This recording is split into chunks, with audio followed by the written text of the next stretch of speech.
ഈ തെരഞ്ഞെടുപ്പ് അവസാന ഘട്ടത്തിലെത്തിയതോടെ കണക്കുകൂട്ടലിൽ മുന്നണികൾ ആറാം ഘട്ട വോട്ടെടുപ്പിലും പോളിംഗ് ശതമാനം കുറവാണ് രേഖപ്പെടുത്തിയത്.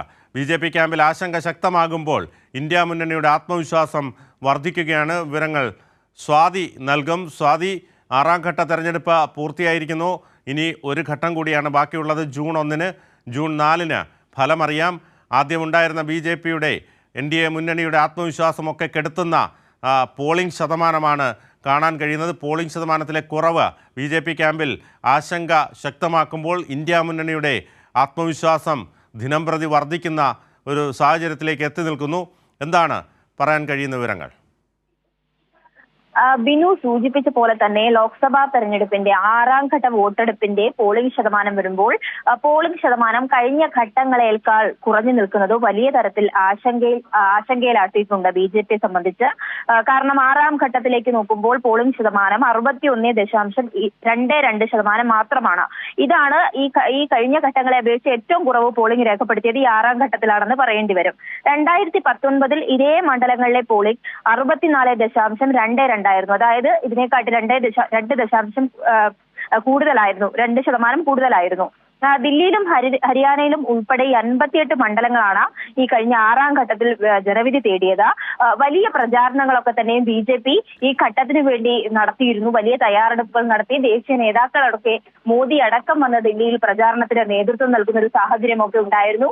എല്ലാ ഘട്ടങ്ങളിലും പ്രയോഗിച്ച അതേ വർഗീയ വിദ്വേഷ പരാമർശങ്ങൾ തന്നെയാണ് ഈ പ്രചരണങ്ങൾ ഉടനീളം ഉപയോഗിച്ചത്. എന്നാൽ ആ ഹിന്ദുത്വ വോട്ടൊക്കെ ലക്ഷ്യമാക്കി നടത്തിയ പ്രചാരണങ്ങളൊന്നും തന്നെ ഏറ്റില്ല എന്ന് ചിലപ്പോൾ പറയേണ്ടി വരും. അത്തരത്തിലാണ് ഈ പോളിംഗ് ശതമാനം കുറഞ്ഞതിനെ ബി.ജെ.പിയും വിലയിരുത്തുന്നത്.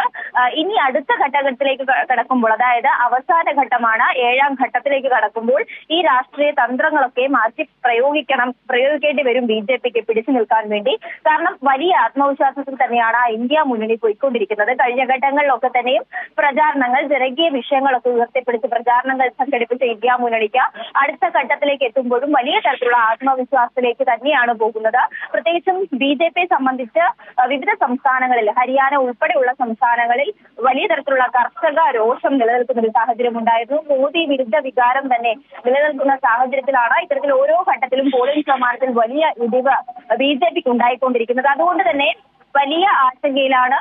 ഇനി പ്രചാരണ തന്ത്രമൊക്കെ ഏതു രീതിയിലാകും മുന്നോട്ട് പോകുന്നത് എന്ന് കൂടി നമ്മൾ നോക്കി കാണേണ്ടതായിട്ടുണ്ട്. എന്തായാലും ആറാം ഘട്ടം കൂടി പൂർത്തിയായതോടെ 543 ലോക്സഭാ മണ്ഡലങ്ങളിൽ 486 ഇടങ്ങളിലും 486 ലോക്സഭ മണ്ഡലങ്ങളിലും പോളിംഗ് പൂർത്തിയായിരിക്കുകയാണ്. എന്തായാലും അവസാന ഘട്ടം വരുന്നത് ജൂൺ 1-നാണ്. അവിടെ പഞ്ചാബ് ഉൾപ്പെടെയുള്ള 57 മണ്ഡലങ്ങളാണ് ഈ ഏഴാം ഘട്ടത്തിൽ, അതായത് അവസാന ഘട്ടത്തിൽ ജനവിധി തേടുന്നത്. അതുകൊണ്ട് തന്നെ പഞ്ചാബിലൊക്കെ ഇപ്പോഴും കർഷക രോഷം നിലനിൽക്കുകയാണ്. കർഷകർ സമരങ്ങളൊക്കെ നടക്കുന്ന ഒരു സാഹചര്യത്തിൽ ബി.ജെ.പിക്ക് കനത്ത വെല്ലുവിളി അവിടെയും ഉയർത്തുമെന്നതിൽ സംശയമില്ല. എന്തായാലും വലിയ ആവേശത്തോടെ ഏത് തരത്തിലൊക്കെ ഈ അവസാന ഘട്ടത്തിൽ വോട്ടർമാരെ പോളിംഗ് ബൂത്തിലേക്ക് പരമാവധി എത്തിക്കാൻ കഴിയും എന്ന തയ്യാറെടുപ്പുകളൊക്കെയും ആ ആലോചനയിൽ തന്നെയാണ് മുന്നണികൾ മുന്നോട്ട് പോയിക്കൊണ്ടിരിക്കുന്നത്. മറ്റൊരു കാര്യം സൂചിപ്പിക്കാനുള്ളത്, കഴിഞ്ഞ ദിവസമാണ് തെരഞ്ഞെടുപ്പ് കമ്മീഷൻ ഇതുമായി ബന്ധപ്പെട്ട, അതായത് കഴിഞ്ഞ ഘട്ടങ്ങളിലൊക്കെ തന്നെയും പോളിംഗ് ശതമാനവുമായി ബന്ധപ്പെട്ട കൃത്യമായ കണക്കുകൾ പുറത്തുവിട്ടത്. ഈ പോളിംഗ് ശതമാനം ബന്ധപ്പെട്ട കണക്കുകൾ പുറത്തുവിടുന്നതിൽ വലിയ കാലതാമസം ഉണ്ടായിരുന്നു. മാത്രമല്ല, പുറത്തുവിട്ട കണക്കുകളിൽ തന്നെ ചില വ്യത്യാസങ്ങൾ രേഖപ്പെടുത്തിയിരുന്നു. അതിനെതിരെ വലിയ പരാതികൾ ഉയർന്നതിന് പിന്നാലെ ഇത് സംബന്ധിച്ച കണക്കുകൾ ഈ അവസാന ഘട്ടത്തിലേക്ക് എത്തി നിൽക്കുമ്പോൾ കഴിഞ്ഞ ഘട്ടങ്ങളിലൊക്കെ പോളിംഗ് ശതമാനത്തിലെ എണ്ണം, അതായത് ഓരോ ബൂത്തുകളിലും എത്ര വോട്ടുകൾ വീതം പോൾ ചെയ്തു എന്ന എണ്ണമടക്കമാണ് ഇപ്പോൾ തെരഞ്ഞെടുപ്പ് കമ്മീഷൻ പുറത്തുവിട്ടിട്ടുള്ളത്. അതും സുപ്രീം കോടതിയുടെ ഇടപെടൽ ഈ വിഷയത്തിൽ ഉണ്ടായതിനു ശേഷം മാത്രമാണ്. അപ്പോൾ അത്തരത്തിൽ വലിയ തരത്തിലുള്ള പരാതികൾ തെരഞ്ഞെടുപ്പ് കമ്മീഷൻ കൂടി ഈ തെരഞ്ഞെടുപ്പ് കാലയളവിൽ മൊത്തം നേരിട്ടിരുന്ന ഒരു സാഹചര്യമുണ്ട്. തെരഞ്ഞെടുപ്പ് കമ്മീഷൻ പല കാര്യങ്ങളിലും ഇടപെടാതെ, മോദിയുടെ വിദ്വേഷ പരാമർശങ്ങൾ ഉൾപ്പെടെ ഇതുവരെയും ഇടപെട്ടില്ല, നടപടിയൊന്നും സ്വീകരിച്ചില്ല എന്നുള്ള കാര്യങ്ങളൊക്കെ നമ്മുടെ മുന്നിൽ നിൽക്കുന്ന ഒരു സാഹചര്യം കൂടിയുണ്ട്. അത്തരത്തിൽ കഴിഞ്ഞ ദിവസം വലിയ സമ്മർദ്ദങ്ങൾക്കൊടുവിൽ ഇങ്ങനെ പോളിംഗ് ശതമാനവുമായി ബന്ധപ്പെട്ട കണക്കുകൾ കൂടി പുറത്തേക്ക് വരുന്നു. എന്തായാലും ഏഴാം ഘട്ടം എന്ന് നോക്കുമ്പോൾ ഏറ്റവും പ്രധാനപ്പെട്ട ഘട്ടം തന്നെയാണ്. അപ്പോൾ ഏഴാം ഘട്ടത്തിൽ ഈ കാര്യങ്ങളൊക്കെ, ഈ പ്രചാരണ തന്ത്രങ്ങളൊക്കെ മാറ്റി പ്രയോഗിച്ചാൽ മാത്രമേ ബി.ജെ.പിക്ക് എന്തായാലും പിടിച്ചു നിൽക്കാൻ കഴിയൂ എന്നതിൽ ഒരു സംശയമില്ല. ബിനു, സ്വാതി സൂചിപ്പിച്ചതുപോലെ തന്നെ ഈ NDA ക്യാമ്പിൽ ഇപ്പോൾ ആത്മവിശ്വാസം ഇല്ല.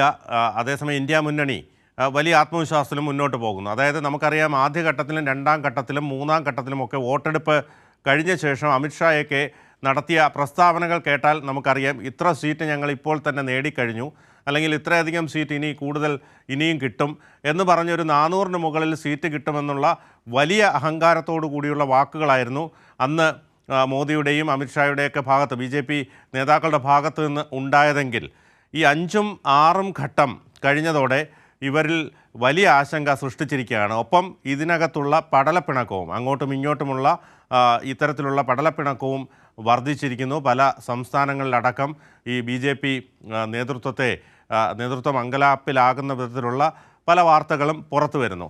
അതുകൊണ്ട് തന്നെ ഇപ്പോൾ 7ാം ഘട്ടം ജൂൺ 1-ന് കഴിയുന്നതോടുകൂടി എക്സിറ്റ് പോളുകൾ അടക്കം പുറത്തു വരും. സ്വാഭാവികമായും ഇപ്പോൾ അവർ ആദ്യം പറഞ്ഞ ആ ഒരു 400 എന്ന കണക്കിൽ നിന്ന് താഴേക്ക് പോകുന്നൊരു കാഴ്ചയാണ് കാണാൻ കഴിയുന്നത്. അതേസമയം ഇന്ത്യ മുന്നണിയാകട്ടെ വലിയ ആത്മവിശ്വാസത്തിൽ 300-ഓളം സീറ്റുകൾ 300-ലധികം സീറ്റുകൾ നേടും എന്നുള്ളൊരു ആത്മവിശ്വാസത്തോടെ തന്നെയാണ് മുന്നോട്ട് പോകുന്നത്. പ്രത്യേകിച്ച് അരവിന്ദ് കെജ്രിവാളിൻ്റെ ജയിൽ മോചനത്തിന് ശേഷമൊക്കെ ഉണ്ടായ വലിയ സ്വീകാര്യത ഇന്ത്യ മുന്നണിക്ക് ഉണ്ടായിട്ടുള്ളപ്പോൾ തന്നെ കർഷകരുടെ ഒരു പിന്തുണയും ഒക്കെ ഇന്ത്യ മുന്നണിക്ക് വലിയ ആത്മവിശ്വാസം പകരുന്നുണ്ട്. അതുകൊണ്ട് തന്നെ ഇനി ഈ 7ാം ഘട്ടത്തിലേക്ക് എത്തി നിൽക്കുമ്പോൾ, അല്ലെങ്കിൽ 7ാം ഘട്ടം ആകുന്നതോടുകൂടി BJPയുടെ അല്ലെങ്കിൽ NDAയുടെ ആത്മവിശ്വാസം പൂർണ്ണമായും നിലയ്ക്കുന്നൊരു സാഹചര്യത്തിലേക്ക് എത്തില്ലേ സ്വാതി? തീർച്ചയായും ബിനു സൂചിപ്പിച്ച പോലെ തന്നെ അങ്ങനെ തന്നെ കാണേണ്ടി വരും. കാരണം ബിനു കാര്യങ്ങളൊക്കെ പറഞ്ഞതുപോലെ തന്നെ പ്രചാരണങ്ങളിൽ ഉടനീളം ഉപയോഗിച്ചിരുന്ന ഒരു തന്ത്രങ്ങളും ഏറ്റില്ല എന്ന് പറയേണ്ടി വരും. ഇന്ത്യ മുന്നണിയെ സംബന്ധിച്ച് കെജ്രിവാളിന്റെ ഒരു താരപ്രചാരകനായിട്ടുള്ള മടങ്ങിവരവ് അതൊക്കെ തന്നെയും ഇന്ത്യ മുന്നണിക്ക് വലിയ കരുത്താകുന്ന ഒരു സാഹചര്യമുണ്ട്. അതേസമയം വിവിധ കാര്യങ്ങളിൽ ജനകീയ വിഷയങ്ങളൊന്നും ചൂണ്ടിക്കാണിക്കാതെ വർഗീയ പരാമർശങ്ങൾ മാത്രം നടത്തിക്കൊണ്ട് കഴിഞ്ഞ പ്രചാരണങ്ങളിൽ ഉടനീളം BJPക്കെതിരെ വലിയ വിമർശനങ്ങളും പരാതികളും ഒക്കെ ഉയർന്നു ഭൂരിപക്ഷം കുറയുമെന്ന സൂചനകൾ പോലും ഇപ്പോൾ BJP കേന്ദ്രങ്ങളിൽ നിന്നും ഉയരുന്നുണ്ട്. ആ ഒരു സാഹചര്യത്തിൽ വലിയ തരത്തിലുള്ള തിരിച്ചടി ഉണ്ടാകുമെന്ന ആശങ്ക ശരി, വ്യക്തമാണ്. വലിയ തരത്തിലുള്ള ഒരു തിരിച്ചടി തന്നെയാണ് NDAക്ക് ഉണ്ടാകുന്നത് എന്ന തരത്തിലുള്ള വാർത്തകളാണ് പുറത്തു വരുന്നത്. അതോടൊപ്പം തന്നെ ഈ 6ാം ഘട്ടം കൂടി കഴിഞ്ഞതോടുകൂടി NDAയുടെ ആത്മവിശ്വാസം പൂർണ്ണമായും കെടുന്ന ഒരു കാഴ്ച തന്നെയാണ് കാണാൻ കഴിഞ്ഞത്. സ്വാതിയാണ് വിശദമായ റിപ്പോർട്ട് നൽകിയത്.